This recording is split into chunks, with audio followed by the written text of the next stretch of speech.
Luxury Inspector Tayai Chatrit ke yang kai mari suwa tangka ngasi ki tangka asisu Inspector Tayai gi wari paring asibu nuksibi bisingi dama ngayak awa pothana ba madi miyang gi puning loksing oine na ba semjaba dugumba tangkak amani aba basing loksin minas hatta badi nakanda thaminasi tabishi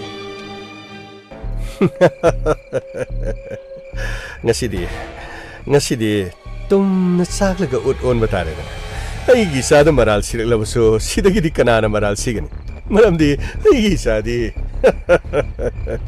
lokap manung da leri manina yamo ki konje do manung da tani dasano haujik ti tarabaso karisu kai balai mai khena batoksi lengro amata lengro light khajlo rahul sir yamo light kapsal sir si pukoi koina kanana sidi nakoda pari bukhulai sing makha thado mai khena sing makha da loin thado masida haiba yadabadi na thwai mangani asak pa mairi marakta na sasing do ut oina tangoi ona tabani kari Inspector Tayai mane ai Inspector Tayai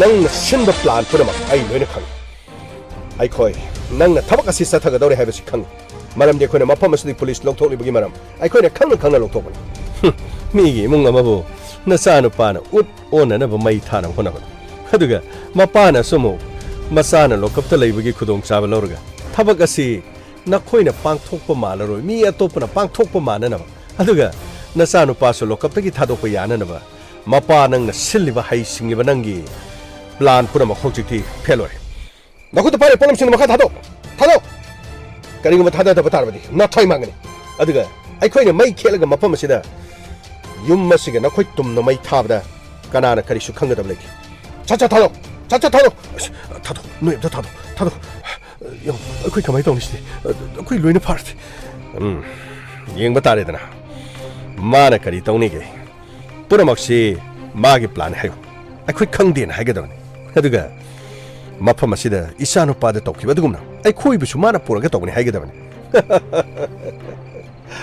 사 산타 아동이 플랜 뿌러먹 아리엠바니 아동은 낭리바 삭리바 ꯑꯩꯈꯣꯏꯒꯤ ꯁ꯭ꯇꯦꯁꯟꯗ ꯂꯥꯛꯑꯝꯕ ꯑꯗꯨꯒ ꯅꯍꯥꯛꯅ ꯍꯥꯏꯈꯤꯕ ꯋꯥꯐꯝꯁꯤꯡ ꯍꯥꯏꯕꯗꯤ ꯗꯤꯖꯤꯒꯤ ꯃꯅꯥꯛꯇ ꯂꯥꯛꯇꯨꯅ ꯍꯥꯏꯔꯝꯕ ꯋꯥꯐꯝꯁꯤꯡꯒꯤ ꯄꯨꯝꯅꯃꯛ ꯔꯦꯀꯣꯔꯗ ꯑꯩꯈꯣꯏꯗ ꯂꯣꯏꯅꯔꯤ ꯅꯈꯣꯏꯒꯨꯝꯕꯁꯤꯡ ꯑꯁꯤꯗꯤ ꯑꯩꯈꯣꯏꯅ ꯌꯥꯝꯅ ꯆꯦꯛꯁꯤꯟꯅ ꯃꯇꯝ ꯄꯨꯝꯅꯃꯛꯇ ꯊꯝꯃꯤ ꯃꯁꯤꯒꯤ ꯃꯔꯝꯗꯤ ꯅꯈꯣꯏꯒꯤ ꯅꯁꯠ ꯅꯈꯣꯏꯒꯤ ꯂꯤꯆꯠ ꯑꯗꯨꯅꯅꯤ ꯏꯔꯦꯝ ꯂꯦꯝꯅ ꯒꯥꯔꯤꯗ ꯀꯥꯈꯠꯄꯤꯌꯨ ꯑꯗꯨꯒ ꯀꯦꯁ ꯑꯁꯤꯅꯁꯨ ꯑꯔꯣꯏꯕ ꯅꯠꯇꯦ ꯁꯨꯁꯤꯂꯥꯒꯤ ꯃꯤꯍꯥꯠꯀꯤ ꯃꯇꯥꯡꯗꯁꯨ ꯋꯥꯍꯪ ꯄꯥꯎꯍꯪꯒꯗꯕ ꯌꯥꯝꯅ ꯋꯥꯠꯂꯤ ꯂꯦꯡꯈꯠꯄꯤꯌꯨ गाड़ी खौरांना नाइजरी काखत्पियो इंस्पेक्टर नंगना आइबो कयाम कुइना फाजनदना थमगदोइबा आइगि उकिल लाक्लानि आइगि उकिल हेक लाक्पगा आइबो नखुइना कयाम कुइना फाजनदना थमगनेगे येंगबा तारेदना येंगबियो नसा नुपागी हाक्तकसु उकिल पुदना लाक्पदा करिसु ngamkidi कानादा बवानिदा एक सेवेले हौजिकि मतमदा नखोइगुम्बा मा लोइसनकिबा थुपचनकिबा हाइबसिदि मिपम खुदिमकी अपाम सोइगनि खाले नखोइदि लेबाकी गेंगनाबनि लेबाकी लुचिंगबा नति नसा खक्तगी खनबा नसा की तोंजबा खक्त उबा मियामगी सेवा तोबगी नमादा मियाम नमथक तोबा मियाम उच्चाइबा नखोइगुम्बा मा लोइसनकिबा मतमदा लेपाक मियामना नखोइगी दमक्ता मिलुदगी पिरांग सिनथगदबा करिसु लेति मतमना पुरकपा ताबनि येंगबा ताबनि लेंखतपिरो याम थुना लेंखतपिरो वाहंग पाहंगदबगी ngaidunari angacha नखोइ करि येंगदन ले अतै चीज हाबसरो गाड़ी लोइ फजरो फनि गाड़ी दे खरा लाम थमौरे खुचि पुनजन बि तारे निको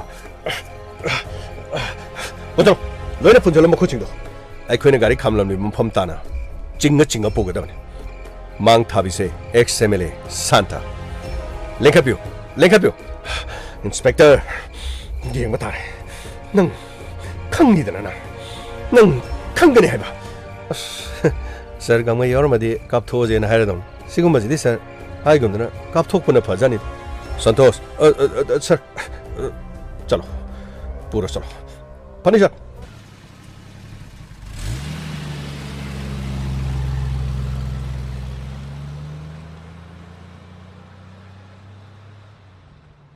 क्रीना मदुगिना पीदना ऐसे लाखरे हाइबसु मासे खंग्रबने बगो अदु माना हजि फाव आई लाखरे खंगसु माना आइबो थिरक्तबसु करिगिनो तसेंना हाइरदि माना आइबो काउथोकपा जानिदा दोबदि करिनो नंतिगिदि मागे थेंनाबदि नात्रेदा Karino Sida mo ko isa sakto na labor Karino Oh Masige no pisa yaba no pini ko Oh Sida lady ni ka Sida lady ni Ngahakang tuminata halay to kaya ko Karino May stars ka like kro mag-isa ni ko Karino ni Mades de lining dana krom dana tao dana dum tao dana lai ne se mai karim ta khan da ba jani da ma se no pi si di pra hingsa be ni ko mana karina la ga engon da so se yo re so hai bena ta ba ade ga mana ma ste da karino lai krom ma pa yo ro phao da mana ai ba thi jan da na tao ring si khra di lak na ge ko ma se khang ne khang da ba sa ge ko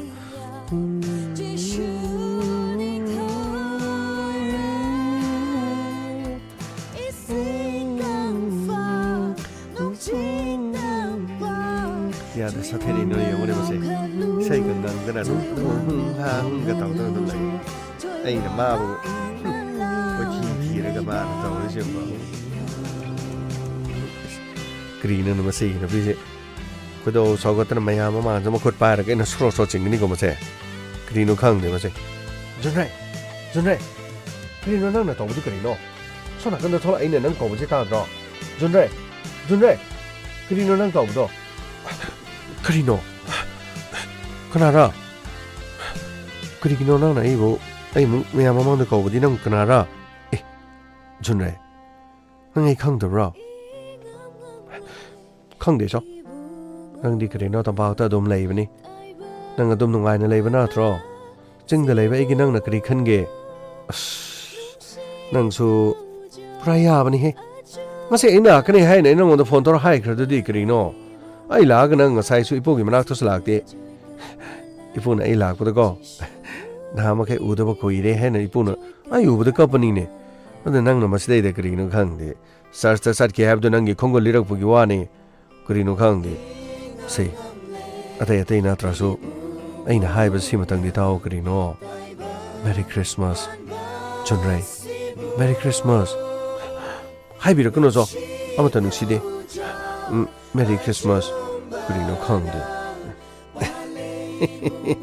nang nei nung di nung si ba jani ko adu Karino a ching de sala ga yani ko na pham do de chala go na ru si Karino ya de adu una be ya de pakang sa bi me am dai do una ra ga karan turan Karino mina ne yam no sran turan khan ba se aw bani adu gi ma pham do de chat bi ya de Karino Lo so si ke no nang ai ga dong una ba bo Karino nang ai ga di tum thona do lai re Karino nang na mu mi ma mang do de kri gi ka ri no kri su taw re lo nga tang chalu se ba ya re so adu gi wa do Tokyo ai makha ta na ko ai adu gi wa do taning da ne Karino jon re nang na hai du bo sim Karino nang ai nung si bu nang kaw khro bo nang bo Karino ai na nang mu nung si bu de kramai na kaw du no mi mang to ma nai da ba nang yaw na bi de to ro no Karino na khoi tam da le re ke kai khang da ba do na khoi ge police ke hona bi de to ro no jon re Karino se la ke ai na hai ba se si la ke ai wai ge lo se Merry Christmas Karino Merry Christmas nga sai so hai re du di Merry Christmas ai ne si da la ko se ai se isor gi ma pham da nang bu pon chi so ba gi che na Karino ai na dom ai ge pon chi ge khong loi oina lei ji ge hai du na ni ja ba lai ni nang ge tek ta kai da ba go adu ga Karino ipo gi tek ta kai da ba da ni na pa ma se Karino nang ai bu nu si da bro ga me ai na nang bu di yam no nu si ba ni adu nang di Karino tampa ta sa kra di nang di ai bu kaw bro Karino ma ta wai nang di Karino ai bu yam na thawa sa de da ya re jon re Karino nang na hai ba du bo nang ai bu nung si ba gum ai na sa nang bu nung si ba ni Karino nung si ba bu phagi do na Karino ni angang gi ma mai da pak pa cha ki type da Karino khang de hai de Karino nang gi tampak ta le ra ga nang mi te gi prama ba thai to do ai hai te ai khang de ne Karino angang gi ma mai da sa pa hai ba bu Karino ma thu mo rang khang de se Yaris. See the lakio. See, lakio see. Grino. See. Could you start the Henico? Nangi the motor Christmas key could all I never give Pirocuni. See pike you see. Yaris. Nang cut up her doroga. Ain't no seen of another to Silaga. Adugi one at any ain't no 6 or the phone or dinner. More the hunger didn't so I didn't come in the door. See, she pike you say. Cinnamon to Pana Pirocuni. Grino hives you. The girl. Thank you. I say, Cinnamon to Baga, quest or the egg and go. Moko any Napola gave Bani the Tamboco on the high. She Tato high say. See pike you say. Yare. Nang don't buy a sea, I would have done one the more high to go. Nang in the saw with him upon never getting a point. Hasn't been my leader. Kino John Ain't no one that could get away the one a draw. See pike you see. Crino Christmas like woman to this honor of a pay the Crino. Could those how collect an I say. Almost that crazy now. Yare. Crino County. Ado. Okay, Ipudo. Critor of no Puna Critore. Crino Magis about over Copa Cargato with Domanago. Namana Pada Gangani. Nuki Yum do in the Tabato. Crino Madugi Hando Sugo. Me am Shiba County. Nanga Samane. Crino Jane Nana High with the ball. I cut us on that and I give pussy out and animal. Dusman get after Toro the book Crino on his own ray. Yaris. Hunting the song. Nang chat Kraganayum the Halakane so Kang Dava. Nang may no way am no Pambra. Nang police gari am toning branang. Gari Kratao didn't make a fire the yare nang. Don't ya bra. Junre. Young was the yango. I will get out. Stay was it. Talisha. Me Mamalay. Sarstag me Tolokani. As Grino Sarstag Tolok Bahavo Grino. Haina Grito Wagino Grino Mino. I know I'm some the attention to have any near Grino County. See, said the Henigo. Nangi Egi the Macton and the Tonga Pirocuni. Made them to Panasu, Nangi Satongana Pide, Egi Satongana Pidego. I do give a tongue the Grino. The Ega Grino. Made them to Pagapulago. Grino, Christmas cake could only hay. Quite pokey so mo Grino, Pide Nini Grino.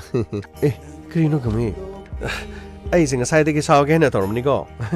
Nana mo, Sarti, I get do the gay, say mo. I say sawing of Drini. Crino Candy. Macoina Quaven, Sibi, Sion and Nusi Grego. I do give out ain't a hive and I don't want the Vanigan in it. I so Grino see the lack was say. I don't get parking ball with the Madame Tapana Gary that in Bide Nine. Crino. Mina Nuxivani am the Henber Kang, did I couldn't assume they don't see 7 go. Quite give one don't conserve. Go me. Although Nangi Sarte, I saw don't see Nangi Madame the Basso don't see. Although don't you see it? Crino was setting on a boss, I won't see the habits in a Crino, in a Crimolan, Kimno. Crino County. Christmas cake, Crino, especially in a lice and Crigino. In a lice Crigino. Conjure. I didn't like to be at the Vigilapanico. Crigumano locked the dinner. Nangi police station the Lagago. My arm among the Congo in a good of an inner. Yari, John Yari. Papa, what is an a secret? No. I do give up a Crino. Hey, Sonang Banung Sivene. Crino, Nankatanung Sivenati. Hey, Sonung Sivene Crino. Nangunung Siv again a crown and Adam and Havison and Kangdro. I do give up a John Ray. I Sonung Sivilacunatro. I renang the Jenny. I renang the Jenny. Yamo! Why Yamo? Caligamo! Es Utona Takanelagred. Haraudy Bricadino Tona Mugna Takat Creve. Yamo, I do not Yamo. Christmas, I'm just a little Christmas kitchen house in there. Who may how the organ, I couldn't make it won't talk. Us Matum, I don't know, Pay, us, Mana, Mata, us, but his son, I do us. I'm just sorry. I did tell. No, you know, my cake hung the way on the video. Miki come here out the sellers at Tony and Canbago. Natty, I do we have brain. No, you said out, but no, Chaco do the nom to no, you mean to no Chaco with Tabro. Atsiamo. adu wabdi pulap chakori dudi adu nama nemi ai hari se munna tauni nati yamo chimi tami sakau no bagi de to sakau de ro dum tori ya is mina sakau bai wani adu de nang yaw chi yaw dana nati nang kari yaw ge ba to mi legni ai koi gi komai harau da mini yaw tri si kari maram gi no du khalun mi gi komai harau da ai koi yaw ning isi kari gi no mina koi bu phajana hospitality do phajana pi bai ne yamna singna radi makoi bu mina nuksib du hele du time makoi gi de khone sangam ni do hekta ya pon di sa ba thak pai si lugrab wa ne ba nati muslim gi id phangi maitai me yam section ne sasan khosan be toksal nati sakau bu nu mitu da mafa masi lai ba maitai pangal ma ni te noi sakau bro noi mungi chairau bu du da kari no muslim ma ni adu ge chingi sinau ma ni noi chairau bu ni baton tau bra ba as yamo adu as khadu khangre yamo komang amiroina ha kombadu ngamiroi ba ai khoi gi de su mingon da barton tawraga mi bisu lalo ada mi gi de de khoi mayam sang barton tawi khangde tawdi khangde nate purup sing aduna karino tasing na redi kauningam da su ai senting dorim ne karino mi na hare do harak te yada da na harak para natraga makhoi gi minung sini hen beira du yeng dong ne chalub di yai kaisu nati barton tawra chalub ji yai barton tawdana chatpai do khara ludro ati saba thakpai thabak tu as yamo yamong ne ekta khanjan ni sai ta oiba tawdi yamo as some Christmas ma yam koi jane du da ai ju wakhan de jing lo phoro bu yamo haido ki be wani yamo yam ne singna hadi ga mung na haido yam chung ho jain de singi jinau jing du ga mafam si le ri ba mai ti bangan jing ai koi ne de koi ko mai sing de ning thin wan ko de makoi ko mai ite he sasan mai go Christmas ek sasan sai ta oiba yamo tok to ikai mam yaw de yamo pura arroi bini edete hai ko dana nati icharu se na hai ko ba hai ko Christmas salag mi ge se sing de salag do na phut pa taw ba charu se nam da hai go bana chindo as yamo hai tar jo ai mathang da sairau bodra ke no aduga sakau bodra ke no singmi ta mi chenong sing da ai samin no mar tu ai dum haira ge da sab tak pa phang da bai type pura arroi bini sai ta oi ba edete mai du khar khari kai na di phamni nati ngang ba yai na pangang he ngang ba isana tau thorok pa kan di thut ek law ba si ai khoi na ma he le khara masi ai sungai mi sungai ma sungai masi khara dum tung koi na chana ga da bu am da khanab di phabjan as sungre yamung yare se yamung thoni kai jakra hai jaro Christmas adu da kai mai jaro se yare nganu pora ga dum sara si yare se as kari nu khandi adini dana adu mai ni ko haire lore nga ko yamo popi ke mayok to police phau da suspend tor kamai toi no ba nati kamai tori no ba yamu masibo tungi yumbi oige dori ban ha singbo mayai ka ba chinjang na tuphak tuphak chalan duna kang khong chai ba khunai mo ohlak na bagi ki ba pongna duna mama ma pa oi singna lambi da thok tu na hing gerek tu na mayai ka ba chinjak cha ba yon ba thak pa na chingba duga masi thingbagi thabak si lep ta na matamam da satharam Seraga si da lengang na sumayai ka ba duga kalai yaw na yungang phong na yon na ba taurang sem sana na bohon na rupagi mayok ta nupi singna mafam punamak ta yaning da ba phungdo pagi mifam di hauji hauji sa dum chathari nati puna mangloi thengnarim na tro amarom da lengang na kumja lising ani tara ni pa na mayai ka ba drug thoidong na number 4 hare khangnari ba si heroin powder putholi bamarui ba raw material oriba pambi de hare gana popi pambi haitare masi manipur ki singi lam sing da duga kari haidino nomadic tribe refugees sing na paktak na nomadic tribe refugees sing na paktak na umang kok tholaga thadana state asing na lekang laga manaba phibam am da lakpada natana na sing ana maha chuhanduna leiri bisi kalhongna na ba war on drugs lautoktuna popi pambi sing manghan bagi drive bisi chathadunu laklim natro nati hari thabak se tum lal hinang ju urang gane siamo du du re drive asina su mai pakung ngam dabdi makha ta ba kan ba thabak kya pakhal ngnan ba hobuda drive asina su mai pakung ngam dabdi makha ta ba kan ba thabak pakhal bada police officer khara mathau da thok sa dabdi madugi maral da suspend to budi chief minister na masana khangun gi wafal mai re chief minister na media da miyo sing da December kolum de pi ki ba information du yamna puning thagan ngai ne lobi gai mangjong no war on drugs adu ga popi pambi thare ba sing da kumjali sing ni tara ni pa gi hongna wa hana he dun dum leirim ne ba adi wab di chumi mi da Manipur Police Department ma kok thong ba officer sing phau ba da popi pambi adu ga masi mangkhan bagi drive si chatharim popi pambi sing thari ba du ga mayai ka ba drugs sing asi lo asi ne kai khumna dre ha si mek sing na dum khangwe heng kalak lim ne Poppy Tarif Singasi Kari Haduno, Nemidemic refugee Oibagi, Matik Maya Eduga, India Logi Mayok Tomasana Tongana Bamaram Damda, Sensil and Big Yai Habagi Wakan the Chien but a Chien the Bretching of a Punari. Single Lamam Sung Masiki Sapsaba, Len Lo Asiaction and Nissan and Mangam Davidi Kungi Chimney Hizer of Sumasana Masak and Jananaba, Kakalagalam Sandok Labribe Si Wapamam Lai. Amaramda Hojik Telangana Loktokumatung in a Pupi Pabi Tabagi Sandok Penetraga.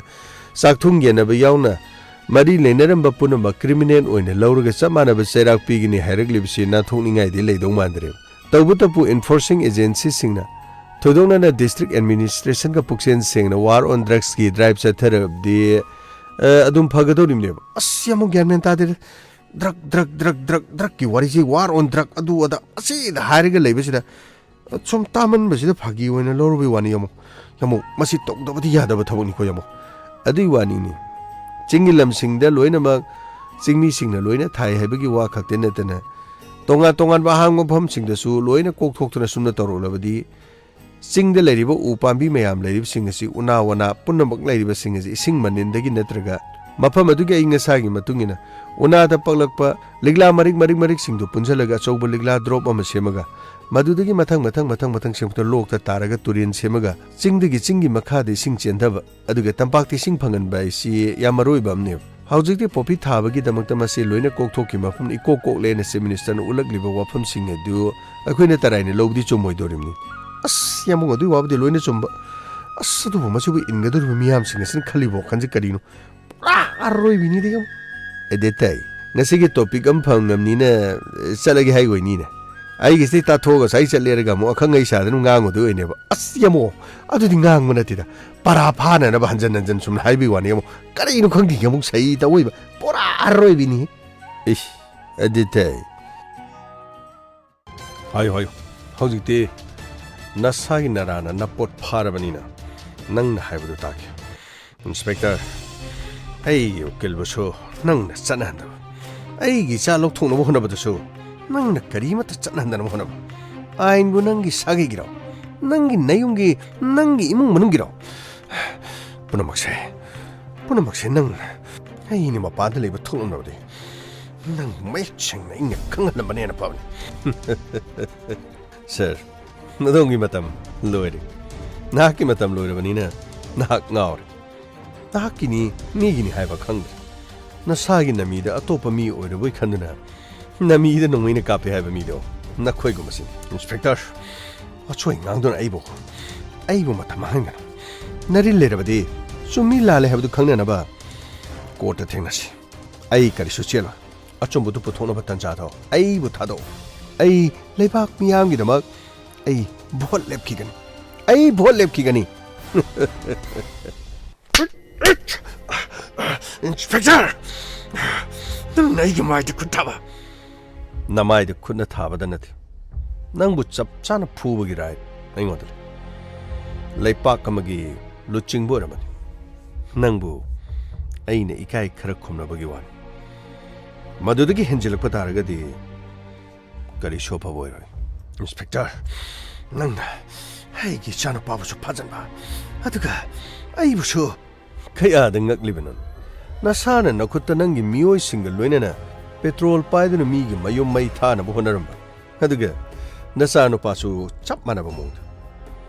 I Habige Munato.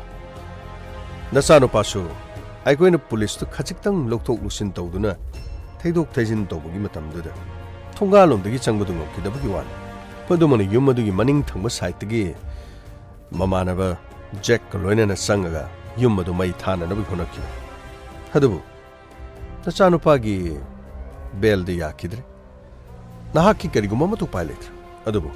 Masi Punamasi Imung Asidi Toropani Haibu Wapamaduna. Nasana Kanjabadi. I can a police hack look talk to the tumbling either. You must see the police later. Imung Masi what Pane we are any Haiduna. Nahaki Huiroi sing the Gulin and Makota petrol paraga. Quishinduna, Yumadu, May Tan and Honab. Hadabu. Nakoin a Mapamadu the lacting there. I coin a lap Nagari sing to Tamorga. LED lighting punching a coin is sung like a Mapamaduda. Nakoi Patra Tabak to Piketki Haina, Kanba Mikop Adumakada. Nakoida, LED lighting adubu thanjalaga nakhoibu khongpham amata lenghandana ꯑꯩꯈꯣꯏꯅ ꯐꯥꯒꯦ ꯈꯟꯈꯤ ꯐꯥꯁꯨ ꯐꯥꯈꯤ ꯍꯧꯖꯤꯛ ꯑꯩꯈꯣꯏꯅ ꯃꯈꯥ ꯈꯪꯅꯤꯡꯂꯤꯕꯗꯤ ꯍꯧꯖꯤꯛ ꯂꯩꯔꯤꯕꯁꯤꯅ ꯆꯅꯨꯒꯤ ꯀꯦꯁꯀꯤꯅꯤ ꯁꯨꯁꯤꯂꯥꯒꯤ ꯀꯦꯁꯀꯤꯗꯤ ꯑꯗꯣꯝ ꯀꯝꯗꯧꯕꯤꯒꯦ ꯍꯥꯏꯕꯅꯣ inspector ꯅꯃꯪꯗ ꯐꯥꯎꯕ ꯃꯪꯂꯣ ꯑꯩ ꯁꯨꯁꯤꯂꯥꯒꯤ ꯀꯦꯁ ꯑꯗꯨꯒꯤꯗꯃꯛ ꯃꯐꯝ ꯑꯁꯤꯗ ꯂꯥꯛꯄꯅꯤ ꯑꯩꯅ ꯂꯥꯛꯂꯤꯕꯁꯤꯗꯤ ꯏꯆꯝ ꯆꯝꯅ ꯃꯈꯣꯏꯕꯨ ꯀꯦꯟ ꯈꯪꯍꯟꯒꯦ ꯍꯥꯏꯗꯅ ꯑꯩꯈꯣꯏꯅ ꯇꯧꯈꯤꯕꯗꯨꯗ ꯅꯈꯣꯏꯅ ꯂꯥꯟꯅ ꯂꯧꯕꯗꯒꯤ ꯑꯩꯈꯣꯏꯕꯨ ꯅꯈꯣꯏꯅ ꯕꯗꯅꯥꯝ ꯇꯧꯕꯒꯤ ꯋꯥꯅꯤ ꯀꯌꯥꯗ ꯉꯛꯂꯤꯕꯅꯣꯅꯤ ꯆꯤꯟꯁꯨ ꯑꯣꯈꯥꯛꯄ ꯊꯤꯕꯒꯤ ꯋꯥꯅꯤꯅꯤ ꯁꯤꯗꯤ ꯑꯁꯦꯡꯕꯗ 인스펙터 그리 그타봐 그리 그타봐 능 MLA 오래 개도되봐 능 맞다 마마도 오래 먹기 와니 하우직 거기디 나텐다 나코이고 마시디네 나코이고 마시디 마라 푹 달라가 파가다바네 그 슐란자 들어봐 그 슐란자 들어봐 이문가마다 온친 눈은 나코이는 감미 하이드나 나짜 누빠디기 마람 짜르디 좀 도라가 아파버 공탕 당난바기 호나디 아이기 싸니 ꯑꯩ ꯏꯆꯥꯅ ꯉꯝꯒꯗꯕꯅꯤ ꯃꯇꯝ ꯄꯨꯝꯅꯃꯛꯇ ꯑꯩ ꯏꯆꯥꯅ ꯍꯥꯏꯈ꯭ꯔꯕꯗꯤ ꯂꯣꯏꯔꯦ ꯍꯥꯏꯗꯨꯅ ꯅꯁꯥꯅ ꯈꯟꯗꯨꯅ ꯂꯩꯕ ꯅꯆꯥꯅ ꯐꯠꯇꯕ ꯊꯕꯛ ꯇꯧꯈꯠꯂꯛꯂꯕ ꯐꯥꯎꯕꯗ ꯅꯍꯥꯛꯀꯤ ꯄꯣꯂꯤꯇꯤꯀꯦꯜꯒꯤ ꯀꯦꯔꯤꯌꯔ ꯀꯔꯤꯒꯨꯝꯕ ꯑꯃꯠꯇ ꯌꯦꯡꯕ ꯅꯠꯇꯕ ꯃꯗꯨꯅ ꯇꯥꯛꯄꯗꯤ ꯅꯍꯥꯛ ꯃꯥꯏꯊꯤꯔꯒꯅꯤ ꯈꯪꯅ ꯈꯪꯅ ꯚꯣꯠ ꯂꯦꯞꯄꯒ ꯆꯞ ꯃꯥꯟꯅꯩ ꯅꯈꯣꯏꯒꯨꯝꯕ ꯀꯌꯥꯁꯤꯗꯤꯅꯦ ꯋꯥ ꯉꯥꯡꯗꯅ ꯀꯥꯟꯅꯗꯦ ꯁꯤ ꯌꯦꯡꯉꯨ ꯁꯤ ꯀꯔꯤꯅꯣ ꯀꯔꯤ ꯑꯗꯨ ꯀꯔꯤ ꯁꯤ ꯅꯍꯥꯛꯀꯤ ꯀꯣꯜ ꯗꯤꯇꯦꯜꯁ ꯔꯦꯀꯣꯔꯗ ꯁꯤꯒꯤ ꯅꯝꯕꯔꯁꯤꯅ ꯅꯍꯥꯛꯅ ꯍꯥꯠꯈꯤꯕ ꯁꯨꯁꯤꯂꯥꯒꯤ ꯃꯄꯥꯗ ꯀꯣꯜ ꯇꯧꯔꯝꯕꯗꯒꯤ ꯊꯦꯡꯅꯈꯤꯕ ꯅꯝꯕꯔ ꯑꯗꯨꯕꯨ ꯃꯁꯤꯒꯤ ꯅꯝꯕꯔꯁꯤꯗꯤ ꯅꯍꯥꯛꯅ ꯑꯃꯨꯛ ꯁꯨꯁꯤꯂꯥꯗ ꯀꯣꯜ ꯇꯧꯕꯗ ꯁꯤꯖꯤꯟꯅꯗꯦ ꯃꯔꯝꯗꯤ ꯀꯣꯜ ꯑꯁꯤ ꯅꯪꯅ ꯇꯣꯉꯥꯟ ꯇꯣꯉꯥꯟꯕ ꯃꯑꯣꯡꯗ ꯁꯤꯖꯤꯟꯅꯩ ꯃꯗꯨ ꯅꯝꯊꯥꯛꯅꯤ ꯄꯨꯝꯅꯃꯛ ꯅꯝꯊꯥꯛꯅꯤ ꯑꯩꯅ ꯁꯨꯁꯤꯂꯥꯕꯨ ꯍꯥꯠꯈꯤ ꯆꯤꯟ ꯊꯤꯕꯤꯒꯅꯨ ꯑꯩꯈꯣꯏꯅ ꯄꯨꯊꯣꯛꯆꯔꯛꯀꯗꯧꯔꯤꯕꯁꯦ ꯄꯨꯝꯅꯃꯛ ꯅꯁꯥꯅ ꯅꯃꯤꯠꯅ ꯌꯦꯡꯕ ꯐꯥꯎꯕꯗ ꯉꯝꯂꯣꯏ ꯀꯣꯔꯠꯇ ꯄꯨꯊꯣꯔꯛꯄꯗ ꯆꯞ ꯆꯥꯅ ꯑꯩꯈꯣꯏꯅ ꯆꯨꯝꯂꯒꯅꯤ ꯈꯪꯕꯗꯒꯤ ꯅꯍꯥꯛꯀꯤ ꯈꯣꯡꯒꯨꯜ ꯂꯤꯗꯨꯅ ꯑꯗꯨꯃꯛ ꯂꯥꯛꯀꯅꯤ ꯅꯍꯥꯛꯅ ꯀꯣꯜ ꯇꯧꯗꯨꯅ ꯃꯍꯥꯛꯄꯨ ꯀꯧꯊꯣꯛꯈꯤꯕ ꯅꯝꯕꯔ ꯑꯗꯨꯗꯤ ꯑꯇꯣꯞꯄ ꯅꯝꯕꯔ ꯑꯃ ꯍꯥꯏꯕꯗꯤ ꯁꯨꯁꯤꯂꯥꯒꯤ ꯃꯄꯥꯗ ꯅꯍꯥꯛꯅ ꯇꯧꯈꯤꯕ ꯅꯝꯕꯔ ꯑꯗꯨꯃꯛꯅ ꯀꯣꯜ ꯇꯧꯈꯤ ꯑꯗꯨꯒ ꯅꯝꯕꯔ ꯑꯁꯤ ꯑꯗꯣꯝꯅ ꯁꯣꯏꯕꯗꯒꯤ ꯀꯣꯜ ꯇꯧꯔꯝꯕꯁꯨ ꯌꯥꯏ ꯃꯔꯝꯗꯤ ꯀꯧꯊꯣꯛꯄ ꯃꯇꯝꯗ ꯁꯤꯖꯤꯟꯅꯔꯤꯕ ꯅꯝꯕꯔ ꯑꯗꯨꯗꯤ ꯁꯨꯁꯤꯂꯥꯗ ꯁꯤꯖꯤꯟꯅꯕ ꯌꯥꯝꯅ ꯇꯣꯏꯅ ꯐꯪꯕ ꯅꯝꯕꯔ ꯑꯗꯨ ꯅꯠꯇꯦ ꯍꯥꯏꯕꯤꯌꯨ ꯑꯗꯨꯗꯤ ꯁꯨꯁꯤꯂꯥꯒ ꯅꯍꯥꯛꯀ ꯀꯔꯤꯒꯨꯝꯕ ꯃꯔꯤ ꯂꯩꯅꯗ꯭ꯔꯒꯗꯤ ꯁꯨꯁꯤꯂꯥꯒꯤ ꯀꯣꯜ ꯗꯤꯇꯦꯜꯁ ꯔꯦꯀꯣꯔꯗ ꯑꯗꯨꯒ ꯅꯍꯥꯛꯀꯤ ꯀꯣꯜ ꯗꯤꯇꯦꯜꯁ ꯔꯦꯀꯣꯔꯗ ꯁꯤꯗ ꯌꯥꯎꯔꯤꯕꯁꯤꯡꯁꯦ ꯃꯁꯤꯒꯤ ꯄ꯭ꯔꯨꯐ ꯄꯤꯌꯨ ꯃꯁꯤ ꯅꯍꯥꯛꯀꯤ ꯅꯠꯇꯦ ꯍꯥꯏꯗꯨꯅ ꯄ꯭ꯔꯨꯐ ꯄꯤꯌꯨ ꯏꯟꯁꯄꯦꯛꯇꯔ ꯃꯁꯤ ꯑꯔꯥꯟꯕꯅꯤ ꯃꯁꯤ ꯑꯔꯥꯟꯕꯅꯤ ꯍꯥꯏꯕ ꯅꯍꯥꯛꯀꯤ ꯂꯩꯔꯤꯕ ꯈꯣꯡꯃꯤ ꯂꯥꯟꯃꯤꯁꯤꯡ ꯄꯨꯝꯅꯃꯛꯅ ꯑꯩꯈꯣꯏꯅ ꯋꯥꯍꯪ ꯄꯥꯎꯍꯪꯕꯗ ꯂꯣꯏꯅ ꯍꯥꯏꯗꯣꯔꯛꯂꯕꯅꯤ ꯃꯁꯥꯒꯤ ꯃꯔꯥꯜ ꯃꯁꯥꯅ ꯌꯥꯖꯔꯕ ꯊꯕꯛ ꯑꯁꯤ ꯀꯅꯥꯅ ꯄꯥꯡꯊꯣꯛꯂꯤꯕꯅꯣ ꯀꯔꯤꯒꯤꯗꯃꯛꯇ ꯄꯥꯡꯊꯣꯛꯈꯤꯕꯅꯣ ꯍꯥꯏꯕꯒꯤ ꯃꯇꯥꯡꯗꯁꯨ ꯑꯗꯣꯝꯒꯤ ꯐꯥꯔꯒ ꯂꯩꯃꯤꯟꯅꯔꯤꯕ ꯇꯣꯉꯥꯟ ꯇꯣꯉꯥꯟꯕ ꯃꯐꯝꯗ ꯊꯝꯃꯤꯁꯤꯡꯁꯤ ꯀꯧꯁꯤꯜꯂꯒ ꯃꯈꯣꯏꯒꯤ ꯃꯆꯤꯟꯅ ꯍꯥꯏꯍꯟꯁꯦ ꯍꯥꯏꯕ꯭ꯔꯣ ꯑꯦꯛꯁ MLA ꯁꯥꯍꯦꯕ ꯑꯆꯨꯝꯕꯁꯤꯡꯗ ꯂꯣꯏꯅ ꯍꯥꯏꯕꯤꯌꯨ ꯁꯨꯁꯤꯂꯥꯕꯨ ꯀꯔꯤꯒꯤꯗꯃꯛꯇ ꯍꯥꯠꯂꯤ ꯁꯨꯁꯤꯂꯥꯒꯤ ꯑꯦꯀꯥꯎꯟꯗ ꯅꯍꯥꯛꯀꯤ ꯑꯦꯀꯥꯎꯟꯅ ꯇꯠꯇꯅ ꯁꯦꯟ ꯍꯥꯞꯊꯣꯛ ꯍꯥꯞꯆꯤꯟ ꯇꯧꯔꯤꯕꯁꯤꯅ ꯀꯔꯤ ꯃꯔꯝꯒꯤꯅꯣ ꯃꯁꯤ ꯄꯨꯝꯅꯃꯛꯁꯤꯡ ꯑꯁꯤꯁꯨ ꯁꯤꯗ ꯌꯦꯡꯕꯤꯌꯨ ꯅꯍꯥꯛꯀꯤ ꯑꯦꯀꯥꯎꯟ ꯁ꯭ꯇꯦꯠꯃꯦꯟ ꯁꯨꯁꯤꯂꯥꯒ ꯀꯔꯤꯝꯇ ꯃꯔꯤ ꯂꯩꯅꯗꯦ ꯁꯨꯁꯤꯂꯥꯒ ꯁꯦꯜ ꯊꯥꯅꯗꯦ ꯍꯥꯏꯕꯁꯨ ꯑꯩꯈꯣꯏꯗ ꯍꯥꯏꯖꯟꯕꯤꯔꯛꯀꯅꯤ ꯍꯧꯖꯤꯛꯇꯤ ꯅꯍꯥꯛꯀꯤ ꯃꯇꯝ ꯂꯣꯏꯔꯦ ꯑꯁꯦꯡꯕ ꯍꯥꯏꯕꯅ ꯑꯗꯣꯝꯒꯤ ꯈ꯭ꯋꯥꯏꯗꯒꯤ ꯂꯦꯝꯖꯔꯅꯤ ꯀꯔꯤ ꯃꯔꯝꯒꯤ ꯁꯨꯁꯤꯂꯥꯕꯨ ꯍꯥꯠꯄꯅꯣ ꯁꯨꯁꯤꯂꯥ ꯍꯥꯠꯄꯒꯤ ꯃꯔꯝꯗꯣ ꯑꯩꯈꯣꯏꯗ ꯍꯥꯏꯌꯨ ꯏꯟꯁꯄꯦꯛꯇꯔ ꯃꯁꯤ ꯄꯨꯝꯅꯃꯛꯁꯤ ꯌꯥꯔꯦ ꯑꯁꯦꯡꯕꯗꯣ ꯍꯥꯏꯕꯤꯔꯣ ꯍꯧꯖꯤꯛꯇꯤ ꯅꯝꯊꯥꯛ ꯇꯧꯕꯤꯔꯅꯨ ꯀꯔꯤꯃꯠꯇ ꯀꯥꯟꯅꯔꯔꯣꯏ ꯑꯩꯈꯣꯏꯅ ꯄꯨꯊꯣꯛꯆꯔꯤꯕ ꯋꯤꯠꯅꯦꯁꯁꯤꯡ ꯑꯁꯤꯅ ꯑꯗꯣꯝꯒꯤ ꯆꯦꯟꯐꯝ ꯀꯔꯤꯁꯨ ꯂꯩꯔꯔꯣꯏ ꯑꯗꯣꯝ ꯌꯥꯝꯅ ꯍꯥꯏꯕ ꯇꯥꯏꯅꯤ ꯋꯤꯠꯅꯦꯁ ꯄꯨꯊꯣꯔꯛꯑꯣ ꯍꯥꯏꯗꯥꯏꯅꯦ ꯌꯦꯡꯕꯤꯌꯨ ꯋꯤꯠꯅꯦꯁ ꯍꯥꯏꯕꯕꯨ ꯁꯤꯗ ꯂꯣꯏ ꯂꯩꯔꯤ ꯁꯤꯅ ꯀꯣꯜ ꯗꯤꯇꯦꯜꯁ ꯔꯦꯀꯣꯔꯗ ꯁꯤꯅ ꯑꯦꯀꯥꯎꯟ ꯁ꯭ꯇꯦꯠꯃꯦꯟ ꯁꯤ ꯅꯠꯇꯕ ꯑꯇꯩꯁꯨ ꯌꯥꯝ ꯂꯩ ꯍꯥꯏꯕꯤꯌꯨ ꯀꯔꯤꯒꯤꯗꯃꯛꯇ ꯁꯨꯁꯤꯂꯥ ꯍꯥꯠꯄꯅꯣ ꯏꯟꯁꯄꯦꯛꯇꯔ ꯁꯨꯁꯤꯂꯥ ꯃꯥꯅꯦ ꯑꯩꯅ ꯍꯥꯠꯄꯅꯤ ꯑꯆꯥꯎꯔꯣꯝ ꯀꯥꯕꯤ ꯃꯁꯥ ꯈꯛꯇꯒꯤ ꯈꯟꯕꯤ ꯑꯗꯨꯒ ꯃꯇꯝ ꯑꯃꯗꯅ ꯑꯩꯅ ꯃꯥꯕꯨ ꯄꯔꯥ ꯇꯝꯕꯤꯈ꯭ꯔꯒ ꯃꯥꯅ ꯄꯔꯥ ꯐꯥꯔꯀꯥꯟꯗꯅ ꯑꯩꯕꯨ ꯃꯥꯅ ꯀꯔꯤꯁꯨ ꯂꯩꯇꯅ ꯈꯜꯂꯛꯈꯤ ꯑꯃꯗꯤ ꯃꯍꯥꯛꯀꯤ ꯃꯌꯨꯝꯗ ꯆꯪꯕꯗ ꯑꯩꯕꯨ ꯆꯪꯍꯟꯅꯤꯡꯗꯕꯒꯤ ꯃꯑꯣꯡ ꯇꯧꯔꯛꯈꯤ ꯀꯔꯤꯁꯨ ꯅꯠꯇꯕ ꯊꯤꯀꯥ ꯈꯔꯒꯤꯗꯃꯛ ꯃꯍꯥꯛꯅ ꯑꯩꯕꯨ ꯃꯤꯔꯥꯏꯔꯛꯈꯤ ꯑꯩꯕꯨ ꯂꯥꯞꯅ ꯊꯝꯕ ꯍꯧꯔꯛꯈꯤ ꯃꯁꯤꯅ ꯃꯔꯝ ꯑꯣꯏꯔꯒ ꯑꯆꯥꯎꯔꯝ ꯀꯥꯔꯕꯤ ꯃꯍꯥꯛꯄꯨ ꯊꯤꯀꯥ ꯄꯤꯒꯦ ꯍꯥꯏꯗꯨꯅ ꯑꯩꯅ ꯃꯍꯥꯛꯄꯨ ꯊꯦꯝꯂꯒ ꯑꯩꯅ ꯀꯧꯊꯣꯛꯈꯤ ꯑꯃꯗꯤ ꯑꯩꯅ ꯃꯉꯣꯟꯗ ꯊꯦꯝꯈꯤ ꯃꯗꯨꯗ ꯃꯍꯥꯛꯅ ꯑꯩꯒꯤ ꯋꯥꯕꯨ ꯀꯔꯤꯃꯠꯇ ꯇꯥꯈꯤꯗꯦ ꯃꯗꯨꯗꯒꯤ ꯑꯁꯥꯎꯕ ꯀꯥꯈꯤ ꯑꯃꯗꯤ ꯑꯩꯅ ꯁꯨꯁꯤꯂꯥ ꯁꯦ ꯅꯪꯒꯤ ꯆꯦ ꯁꯤꯗ ꯂꯩꯔꯦ ꯁꯤꯅ ꯅꯪꯒꯤ ꯋꯥꯛ ꯑꯣꯔꯗꯔꯗꯨꯅꯤ ꯀꯗꯥꯏꯅꯣ 시리 와고다나티나 시리 남스나바니 시리 카나마테기 소이장수까리 마테 여기 보나막시부 아잉원데 남탁 남탁기 와나티니 시리 떠우드바 야다바니 낭나 이부 오시티 낭나 이부 미라이 낭나 마따마마다 나닝 퉁크라가 나시네 이니 일렉션 카드라 간다 낭나 이부 콩거이나니 그러게 아이부 한타부 탁디임 그리수 나타부 티카마사 그래두기다막 민곤다 이나 하이제가드로 파르수 파트르수 아이주 마따마부다 리바 ꯉꯥꯛꯄ ꯌꯥꯎꯔꯝꯂꯤꯕ ꯑꯗꯨꯒꯨꯝꯂꯕ ꯑꯩꯁꯨ MLAman ꯑꯗꯨꯕꯨ ꯅꯪꯅ ꯑꯩꯕꯨ ꯀꯔꯤꯁꯨ ꯂꯩꯇꯅ ꯈꯜꯂꯤ ꯉꯁꯤꯗꯤ ꯑꯩꯒꯤ ꯈꯨꯗꯨꯝ ꯆꯠꯂꯤ ꯅꯪꯒꯤ ꯅꯈꯧ ꯄꯣꯡꯅ ꯉꯥꯡꯕꯗꯨ ꯉꯥꯡꯉꯣꯗꯅ ꯑꯃꯨꯛꯇ ꯌꯦꯡꯒꯦ ꯅꯈꯧ ꯄꯣꯡꯅ ꯉꯥꯡꯕꯗꯨ ꯑꯃꯨꯛꯇ ꯉꯥꯡꯉꯣ ꯅꯪꯕꯨ ꯂꯩꯄꯥꯛ ꯃꯌꯥꯝꯗ ꯑꯩꯅ ꯁꯔꯥꯁꯅ ꯆꯤꯡꯊꯣꯛꯀꯅꯤ ꯅꯝꯊꯥꯛ ꯇꯧꯕ ꯑꯩꯕꯨ ꯃꯐꯝ ꯑꯁꯤꯗ ꯀꯧꯔꯒ ꯅꯪꯅ ꯑꯩꯕꯨ ꯑꯃꯨꯛ ꯍꯟꯅ ꯏꯖꯠ ꯃꯥꯡꯍꯟꯒꯦꯁꯤꯔ ꯅꯪꯅ ꯁꯤꯖꯤꯟꯅꯕ ꯌꯥꯕ ꯃꯇꯨꯡꯗ ꯁꯤꯖꯤꯟꯅꯔꯕꯗ ꯑꯩꯒꯤ ꯐꯝꯗꯒꯤ ꯅꯪꯅ ꯀꯔꯤ ꯄꯥꯝꯃꯤ ꯍꯥꯏꯈꯣ ꯑꯩꯒꯤ ꯐꯝꯗꯒꯤ ꯀꯔꯤ ꯄꯥꯝꯃꯤ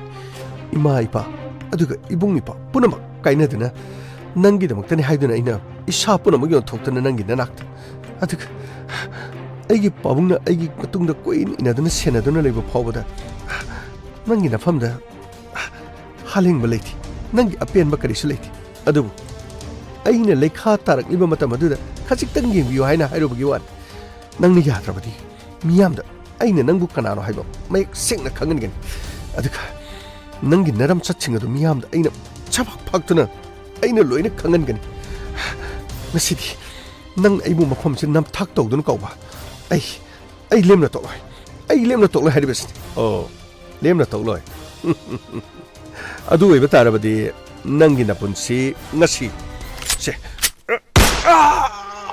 ꯁꯦ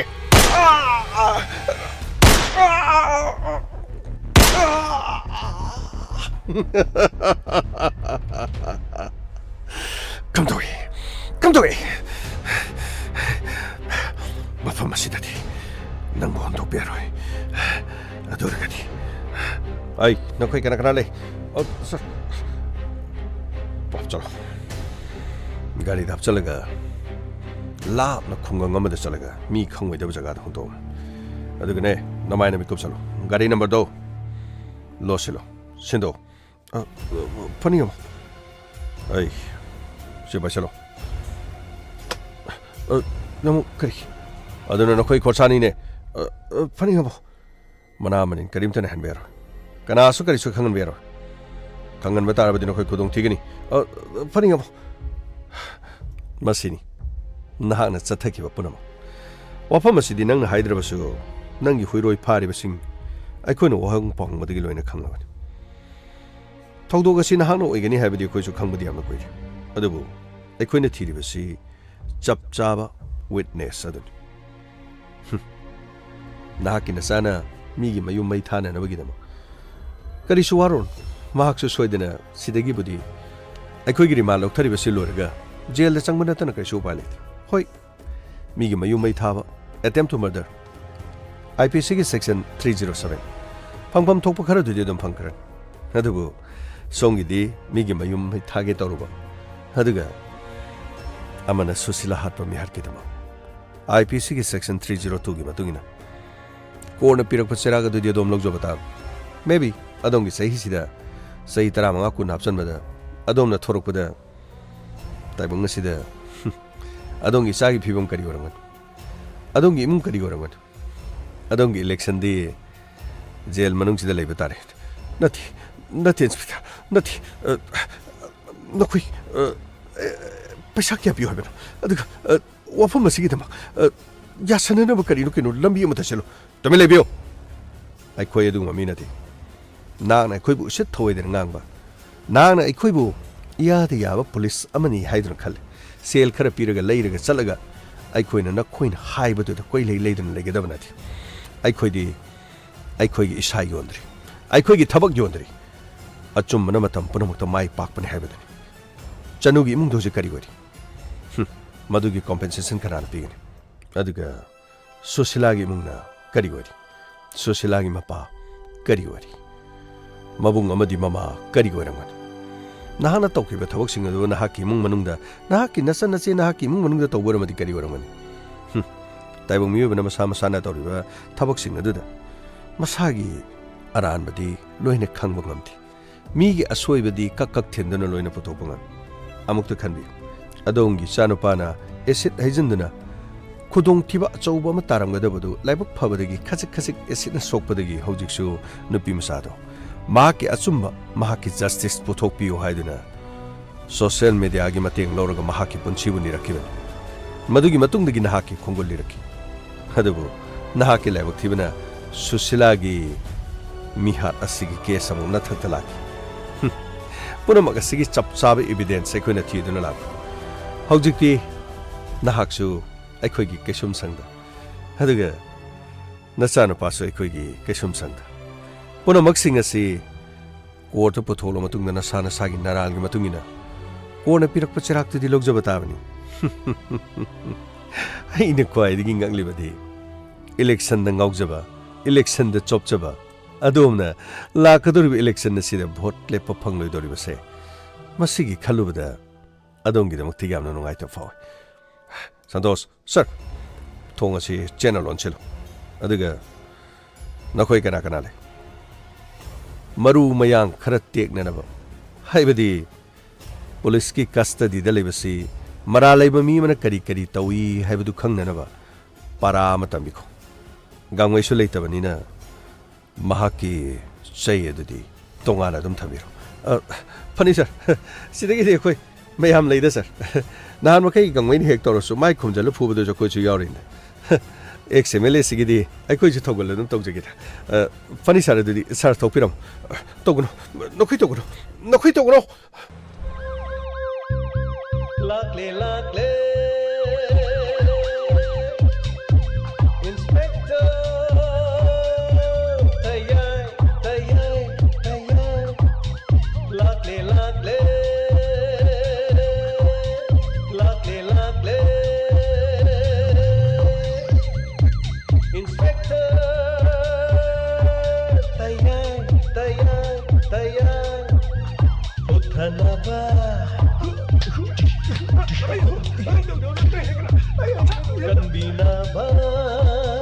Thank you, sir. Welcome.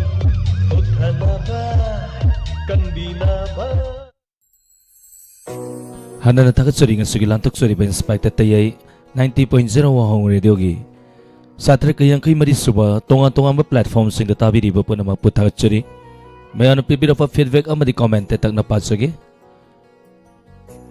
itay mamanda elambam takat suri subam sila susila okram ibem sa ning tauzam takat suri tarom saruya birapa anandi okram takat suri punima suyuinam takat suri tarom saruya birapa idomsa Pikiri masa tombi takachari thank you hizam pramodini takachari taram saruya birappa zampu bati takellambam takachari taram saruya birappa ima ibemhal takachari se sobi naurem ibemhal takachari taram saruya birappa hizam pramodini takachari indu oinam takachari premjit hawbam thank you taram saruya birappa Pawang Zain Takuma Wari Fawdi Hainingai Laitana Fazaying Asugi Inspector Tayai Satre Kayang Kay Mari Subatangkak Takpirapa Tagachari Mr. Don Tagachari Subadani Yumnam Tagachari Taram Sarya Birapa Soni Manda Langbam Sabming Pau Hanjinba Saruk Oirabasu Nungai Ba Pogzai Fazay Hainam Haimamaniko Kangdrini Wayambam Subitanga Sig Inspector Tayai Satre kayang kay Marie Subayam na nungay tagatsyari sa wali ng takpirapa tagatsyari. Thank you. Barze sorry takal sambam wari si am na fazay na takpirapa subadani yung nam. Ang ubi soro kay bang karong ima tagatsyari. Tarong saruya birapa. Thank you. Barze sorry takal sambam ibe ama guru mayum. Anandi okram naurim ibe mahal tagatsyari. Tarong saruya birapa. Isa yung makudol tamjage inspector tayagi tangkakta Saito ni ngomong imayek ta Binod Kumar Sarmana isa sa gitaway hapiriba iyaning hulakle kudol tamjurake ima kunjisori debi isa walin wari am na fazay tayai giwari episode 754 tayai giwari isa no yam ta pirai tagachari study time tagachari tili do kari ginon hai minute 39 sanai jikidoko Nisarani Raskumari Tagachari Taram Saruya Birappa Manitombi Tagachari Taram Saruya Birappa Barjesori Laimatombi Konsenbam Tagachari Saya Makudol Tamsagi Taminasi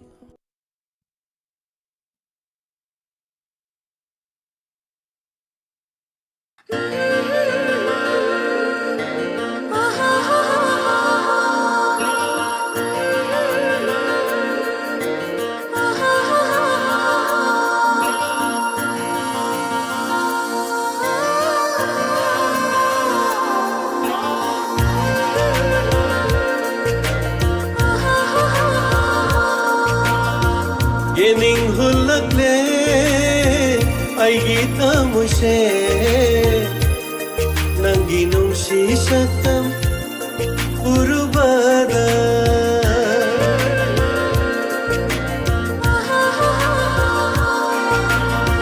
Yening hulakle ay gita mo siya nang ginong sisatam puro bada Tabang amlagdare ay gipuping se Patabang amlagdare ay giwakal se Nang gisyatam na yakay halare Nang gisyatam na yakay halare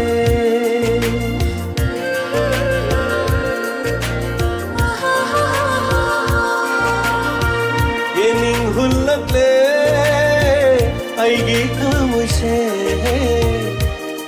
nang ginong sisatam puro bada nang ginong sisatam puro bada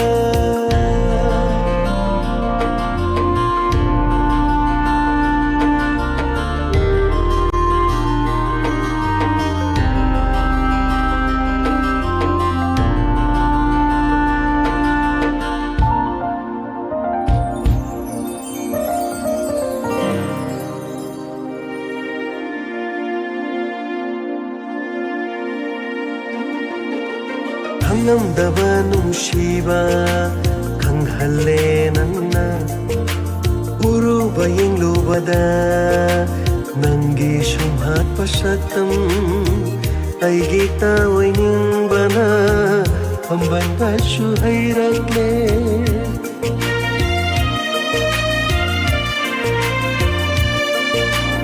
Ang namdaba nungsiba kanghalle nangna Puro bayang lubada nanggi sumhat pasatam ay gitaway ning bana amban baso ay rakle mikup amatasyo kau ba namdare mikup amatasyo kau ba namdare nangbu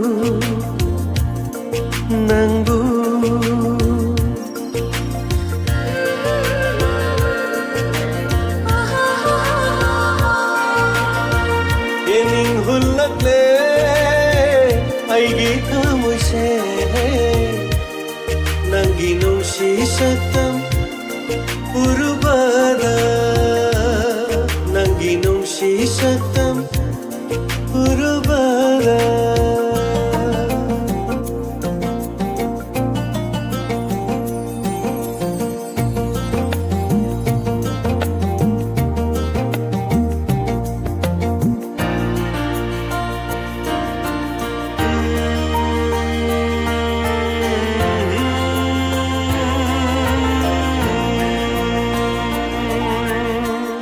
Inglaba malang siyahuna umnakpada Nung si irik na jothalle aigi hakchangse Nanggiyathang amabu pangnaba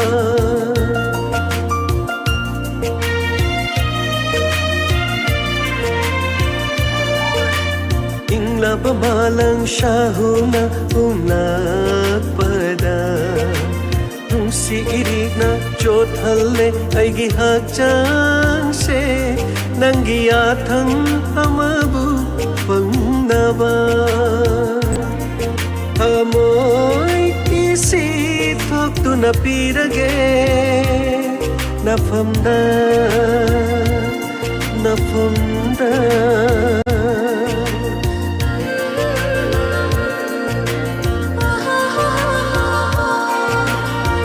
Yening hulakle aigi tamuse Nanginong sisaktam urubada Taptaba ngamlaktare aigi pukningse Pathaba ngamlaktare aigi wakhalse Nanggi saktam na yakai hallare Nanggi saktam na yakai hallare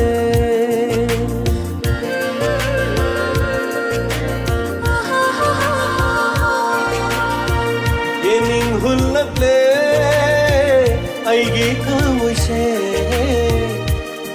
Nanginong sisaktam urubada Nanginong sisaktam urubada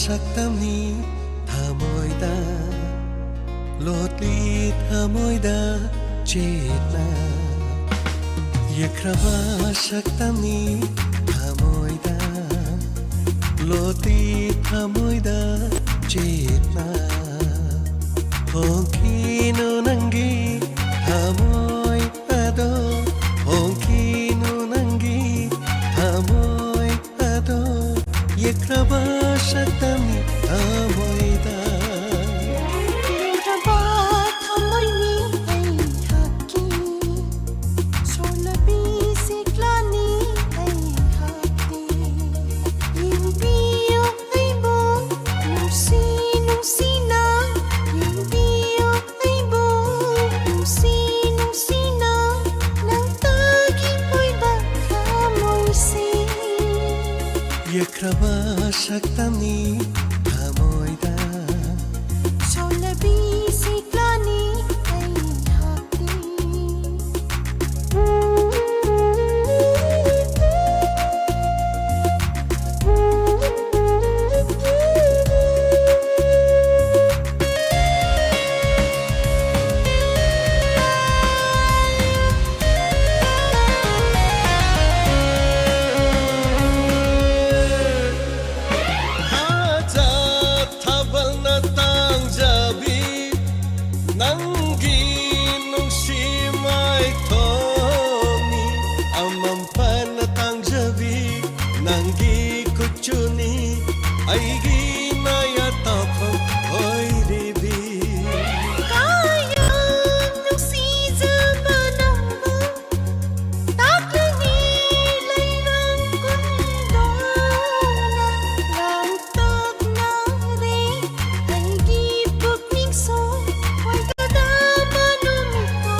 Solabi siklani ai hakki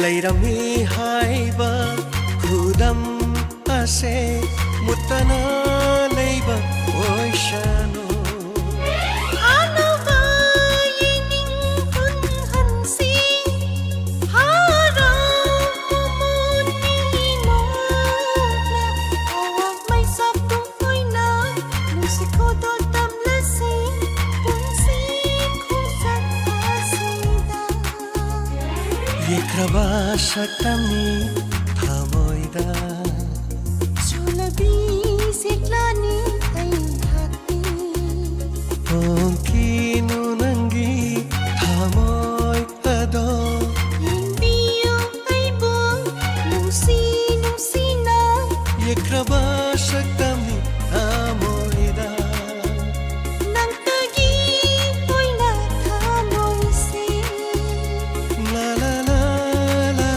La La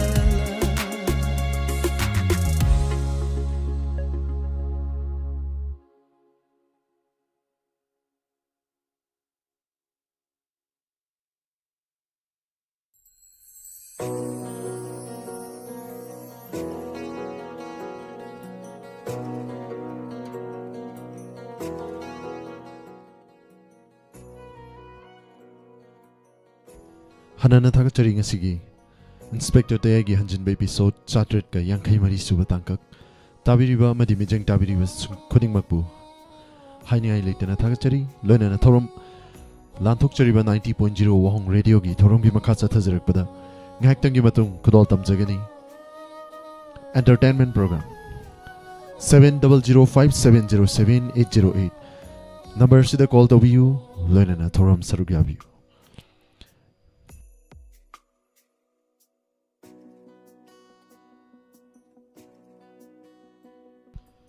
Ngaktangi onedi pomnamaktigi laptokchari pomnamakbu khurumjari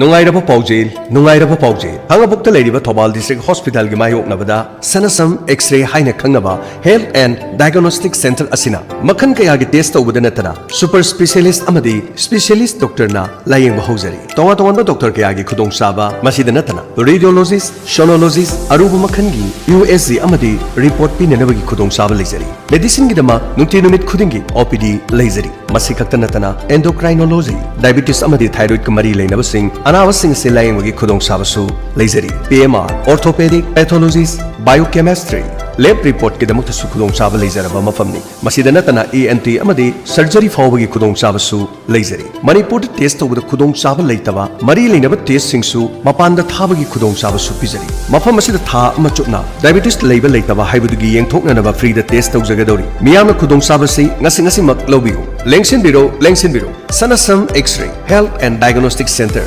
opposite District Hospital, Thangabo. Ako pamarol gidama call to you 985-666-9726 Loinana 9233581117 Tongan ba anaba singi Loinana Super Specialist Dr. Yembining Nabadi number sing asin hana booking to you Adong gidama kudong saba soy na pizagani